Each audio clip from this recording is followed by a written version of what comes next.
Good morning and welcome to this morning's hearing on examining the unethical practices in the student loan industry. Today we have asked the Honorable Andrew M. Cuomo to provide an overview of his investigation into the egregious practices in the student loan industry and to share his thoughts on how we may address these issues at the federal level. It is our hope to continue to build on the good work of the Attorney General. This hearing comes at a time when it's getting harder and harder for our nation's students and families to afford college. One of the major focuses of this Congress is how to help students and their families finance a college education. We have already taken critical first steps to do just that by voting to cut interest rates in half on need-based federal student loans and by significantly raising the Pell Grant scholarship funds available.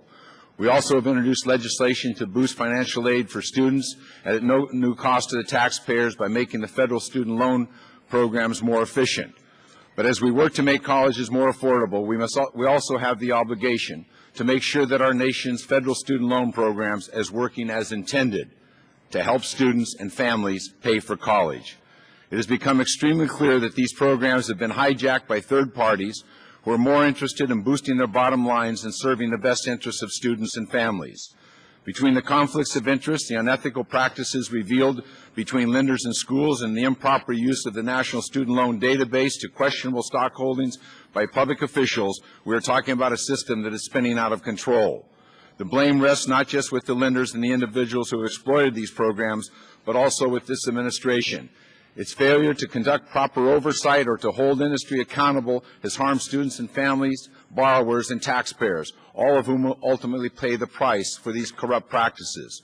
Here in Congress, we have launched our own investigation into the student loan industry and the practices and the environment that have allowed this corruption to flourish. We are closely examining the relationships and the conflicts of interest between the lenders, the financial aid officers, public officials who are responsible for administering the student aid program. And given just how little has been done to protect the students and their families from the abuse in this program, last week I called on the Secretary of Education to immediately take the following actions to eliminate the corruption and cronyism within the student loan industry. I asked her to impose a moratorium on the preferred lender list, to clearly define and end bribes paid by lenders, to require full disclosure by lenders and schools and their relationships, and to instruct schools and lenders to cease and desist all conflicts of interest and to conduct oversight at the Department of Education employees. I've called on the Secretary to launch a public campaign to educate students and families about their rights and options when borrowing for college, and to make public all records of loan industry meetings with political appointees so that the Congress and the American public can have a better understanding of who in the department has been lobbied by the industry. There is no question that the congressional action is urgently needed to put these programs back into the hands of students and parents.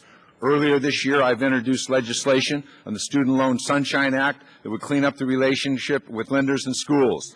My counterpart on the committee, Mr. McKean, has introduced legislation to address this problem, and soon the committee will address these proposals to clean up this program.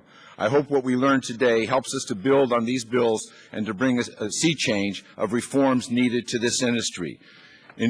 Ensuring the students and their families can have full confidence in our nation's student aid program is a critical part of our goal of making college more affordable and accessible.